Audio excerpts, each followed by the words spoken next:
Obama. But this is way too much information for the low information. You can't persuade. So what I've decided to do, ladies and gentlemen, we got hold of Paul Shanklin, and we decided to do a condensed version of last night's State of the Union speech. This is an honest, condensed version of last night's State of the Union. And now, the honest, condensed version of President Obama's State of the Union address. My fellow Americans, 51 years ago, John F. Kennedy said something profound at his State of the Union. I will not. Thanks to the grit and determination of the American people, there isn't enough progress to my agenda. Corporate profits are evil, and we need a middle class to tax. It is our unfinished task to restore the basic bargain that built this country.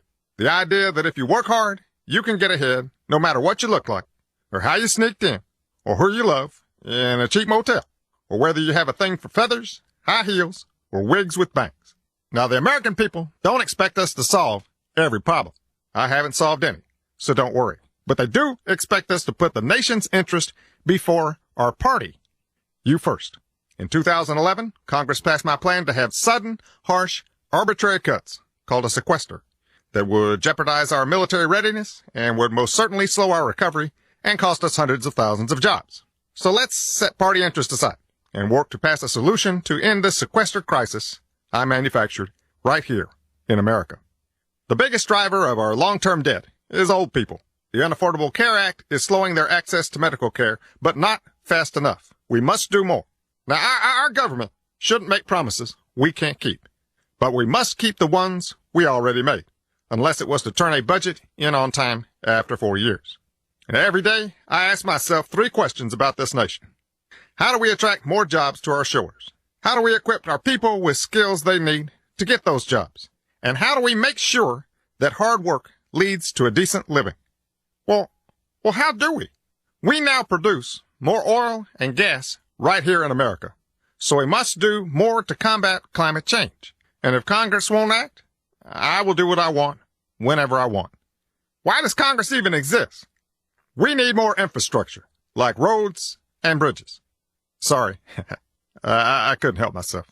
Today, too many families with solid credit are being turned down for home loans because of unnecessary regulation.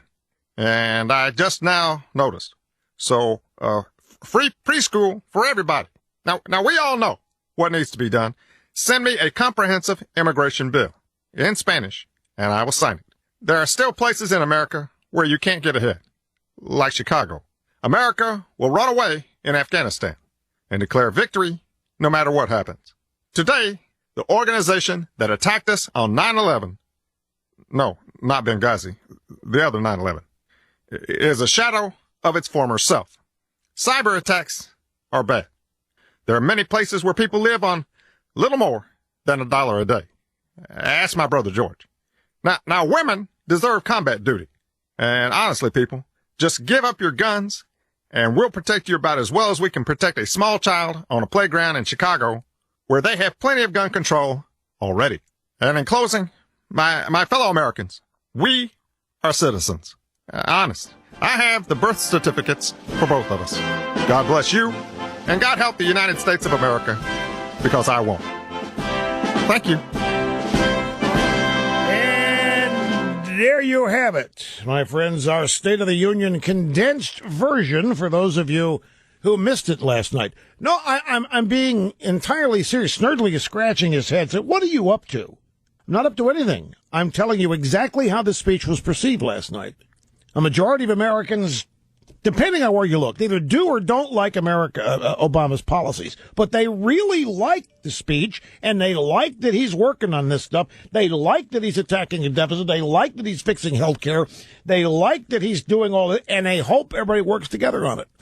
That's what they really want. They want everybody. I saw it in the lunch focus group. They want everybody to work together. Everybody to come together, get along, and fix these issues, because we have a debt problem. Obama's working on it, and that's good. And we've got a health care problem, and Obama's working on it. We've got a unemployment problem. Obama's working on it. He's got a program for it. But the thing that you got to take away, the thing that you must understand about last night, that defines everything. There is massive dissatisfaction with the country's direction. Vast majority of the American people do not like the direction the country is going, while at the same time there is overwhelming support for Barack Obama's agenda. Which means that to the vast majority of American voters, there is no relationship whatsoever between Obama's agenda and the direction of the country. Say